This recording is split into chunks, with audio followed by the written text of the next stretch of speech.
What if I told you that the faith you know isn't the one that was originally taught? Today, we're going to peel back the layers of history to uncover a spiritual path in its raw, pre-imperial form. It's a pretty radical question, I know, but just think about it for a second. We're going to explore a version of faith that existed before it was co-opted by an empire, a spiritual path that was known simply as Ha-Derech, or the Way. So how does a faith get hijacked? I mean, how does that even happen? Well, our story really kicks off with this pivotal moment in history, a deliberate shift where the original teachings of Yeshua were fundamentally re-engineered to serve a brand new master. And this timeline just lays it all out. Look how fast a grassroots spiritual movement becomes an instrument of the state. This is what we call the Constantinian shift. In less than 300 years, a faith for the outcasts and the poor was totally absorbed by the most powerful empire in the world, and that changed its DNA forever. Yeah, and this wasn't just some minor rebranding, It was a fundamental corruption. You can think of it like layers of imperial rust covering the original faith and changing its whole purpose, from a focus on personal spiritual health to a focus on imperial stability. So, what did this faith actually look like before all that imperial rust covered it up? Well, when you put it side by side with the imperial version, the differences are, well, they're staggering. And this slide just says it all. It's a seismic shift. On the left, you've got the imperial faith. It's all about the next life, and you're basically a passive subject. But look at the right. That's the way. It's about repairing this world right now, and you're an active coworker. And get this, look at the cross. Is it an altar where some divine debt was paid? Or is it the crime scene where an empire murdered a prophet? That changes everything.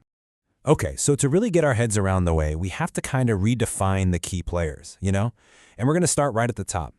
Who or what is God in this original picture? The term they used is Ein Sof.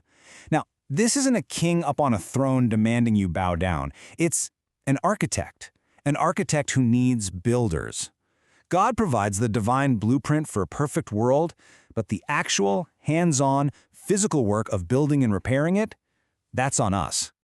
All right, next up, we need to talk about Yeshua.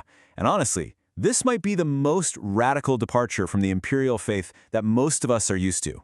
See, in the way, Yeshua isn't a deity you worship from afar. He's the general, the first shataf, or co-worker, who gives us the perfected template for what a human can be. His life wasn't some magic show to prove he was a god. It was a demonstration to prove that a normal human being could fully align with God's spirit. And that reframes the whole story. His life isn't a spectacle to be watched. It's a challenge to be met. And right here, this is where you can see the political genius of that imperial shift. I mean, think about it. If Yeshua is God, then of course he's going to win. It was a sure thing. Your only job is to sit back, watch, and worship. But if he was a human who won through a real struggle, well then his life becomes a direct challenge to you. It means you can and you must do the same. Deifying him was a brilliant political move to disarm people by taking away their personal responsibility to act. So that brings us to the most important shift of all, the redefinition of your role, not just in a church, but in the entire cosmos. In the way, your role is totally elevated. You are a shutaf, a coworker. You're not a passive subject, you're a sovereign partner. And this is the core identity shift. You are not a helpless sinner just waiting to be rescued. You are an empowered builder, an authorized deputy with a critical mission. The key takeaway here is that your role is active, not passive. As an authorized deputy, you are literally the hands of the architect on earth. And the implication of that is just staggering. If you don't show up to work, the project of repairing the world, it just fails. Okay, so we know the players now, right? We've got the architect, the general, and you, the coworker. So what's the actual mission? What are we supposed to be building? And how in the world do we do it? The way is a path of disciplined action, and it's all governed by what's called the 3 gates audit. First, good thought, which is all about aligning your mind with the divine. Second, good word, speaking only what's true and life-giving. And third, good deed, which is doing the actual physical work of repair, what's known as tikkun. Thought, word, and deed, all pulling in the same direction, for the same mission. But how do you know if your actions are actually good? I mean, really aligned? Well, instead of giving you a massive list of rules, the way gives you this elegant, dynamic filter for every choice you make. It's a simple but incredibly powerful tool called the litmus test. So here's how this test works. Any action you're considering has to pass through 3 filters. First, transparency. Does it align with truth or emet? Can it survive in the light of day? Second, vitality. Does it promote life or chayim? Does it help things flourish? And third, order. Does it build true health and peace or shalom? And here's the kicker.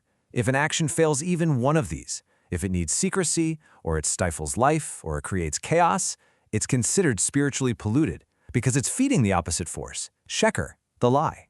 And really, that's what this all boils down to, a profound choice. The faith that the empire built for us, it demands your submission, and in return, it offers you safety. But the way, the actual path of Yeshua, it demands your sovereignty, and it hands you the awesome, and maybe a little scary, responsibility to actually repair the world. So the question it leaves us with is this: are you a subject looking for safety, or are you a sovereign coworker ready to get to work?